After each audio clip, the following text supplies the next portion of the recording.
Today we are going to be discussing petty cash funds. Well, what is a petty cash fund? As stated in the ACCT3 financial textbook, a petty cash fund is an amount of cash kept on hand to pay for minor expenditures. Petty cash funds are used within the business in circumstances when a small amount of cash is required and the process of writing a check is inefficient for such a small amount, or if the check is not accepted. Some expenditures that petty cash funds can be used for include postage for mail or the purchase of office supplies. Petty cash funds may hold varying amounts for different businesses, but they all follow these same three activities: establishing the fund, making payments from the fund, and replenishing the fund. Without further ado, let's look at the first activity, establishing the fund. Within a business, a petty cash fund is placed under the care of a chosen employee called a custodian. To establish a petty fund, the business writes and cashes a check for the balance of the fund, however small or large that amount may be. When this step is complete, a journal entry must then be made to record the establishment of the petty cash fund. Let's look at this example.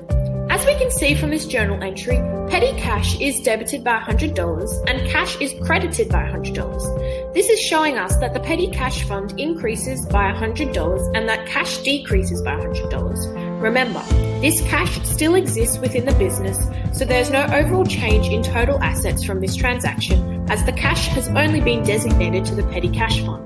Let's move into activity number 2, making payments from the fund. Cash can be used in one of two ways. 1, the cash can be used to make a payment, and 2, employees can receive reimbursement. Importantly, when the fund is used, the custodian collects receipts and authorizations. Remember, as the fund is used, no journal entries are made. 3, replenishing the fund.